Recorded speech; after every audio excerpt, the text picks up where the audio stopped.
എല്ലാ ബിസിനസ്സിനെ സംബന്ധിച്ചും ഏറ്റവും പ്രധാനമുള്ള ഒരു മേഖലയാണ് സെയിൽസ് ആൻഡ് മാർക്കറ്റിംഗ് എന്ന് പറയുന്നത്.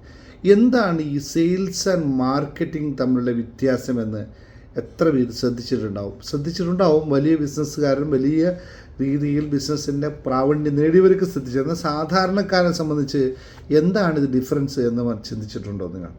എങ്കിൽ ഇതൊന്ന് മനസ്സിലാക്കേണ്ട ഒരു പ്രധാനപ്പെട്ട കാര്യമാണ്. ഞാൻ ഈ വളരെ വ്യക്തമായിട്ട് തന്നെ എൻ്റെ മാസ്റ്ററിങ് യുവർ ബിസിനസ് എന്ന പുസ്തകത്തിൽ വളരെ വിശദമായി പറയുന്നു. നിങ്ങൾ മനസ്സിലാക്കേണ്ട ഇത്രേ കാര്യമുള്ളൂ. Sales and marketing are the essential component of any business strategy regardless of industries or size. Whether a business is just starting out or has been around the decades, ഏത് ടൈപ്പ് ആയിക്കഴിഞ്ഞാലും ഇവിടെ സെയിൽസ് ആൻഡ് മാർക്കറ്റിംഗ് വളരെ essential ആയിട്ടുള്ള കാര്യമാണ്. ഇത് മനസ്സിലാക്കാതിരുന്നു കഴിഞ്ഞാൽ, നമ്മൾ സെയിൽസിൽ മാത്രം focus ചെയ്ത് കഴിഞ്ഞാൽ നമുക്ക് ബിസിനസ്സിന് ഗ്രോത്ത് ഉണ്ടാക്കാൻ സാധിക്കില്ല. മാർക്കറ്റിംഗ് മാത്രം ഫോക്കസ് ചെയ്താലോ അവിടെയും ഗ്രോത്ത് ഉണ്ടാക്കാൻ സാധിക്കില്ല. അപ്പോൾ ഈ രണ്ട് ഘടകങ്ങളും സൈമൾട്ടേനിയസിലായിട്ട് പോകേണ്ട ഒരു കാര്യമാണ്.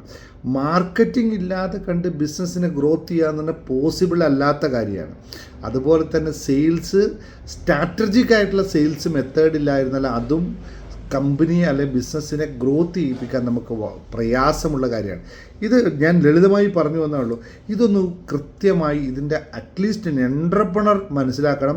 2 ഡിപ്പാർട്ട്മെൻറ്റുകൾ ക്രിയേറ്റ് ചെയ്യാൻ പറ്റണം. ആ ഡിപ്പാർട്ട്മെൻറ്റിൻ്റെ ഫങ്ഷൻസിനെ സ്മൂത്ത് ചെയ്യാനായിട്ട് ഈ എൻ്റർപ്രണർ കൊണ്ട് സാധിക്കണം.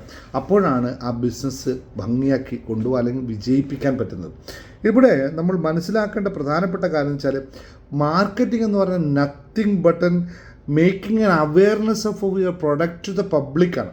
നമ്മുടെ പ്രൊഡക്റ്റിനെ പറ്റി മറ്റുള്ളവരെ അറിയിക്കുക എന്ന് മാത്രമാണ് മാർക്കറ്റിങ്ങിൻ്റെ പ്രധാന ഘടകം. പക്ഷേ സെയിൽസ് അങ്ങനെയല്ല. സെയിൽസ് ആണെങ്കിൽ അവെയർനെസ്സിനോടൊപ്പം തന്നെ അതിനെ കൺവേർട്ടായി മണിയാക്കി മാറ്റാൻ പറ്റണം, അല്ലെങ്കിൽ സെയിൽസ് ആക്കിയോ അല്ലെങ്കിൽ സെല്ലാക്കി മാറ്റാൻ പറ്റണം. ഇത് രണ്ടും വ്യത്യാസമാണ്. അപ്പോൾ സെയിൽസ് വേറെയാണ്, സെല്ല് വേറെയാണെന്നും കൂടി മനസ്സിലാക്കണേ. ഇത് വളരെ കൃത്യമായി മനസ്സിലാക്കുക. കൂടുതൽ ഇതുപോലുള്ള ചർച്ചകൾ നമുക്ക് ചെയ്യാനായിട്ട് മാസ്റ്ററിങ് യുവർ മൈൻഡ് സെറ്റ് അല്ലെങ്കിൽ നമ്മളെന്താ പറയുക business mastery hub channel subscribe ചെയ്യുക. നമുക്ക് കാണാം. Dinesh Muhammad signing off. Thank you very much.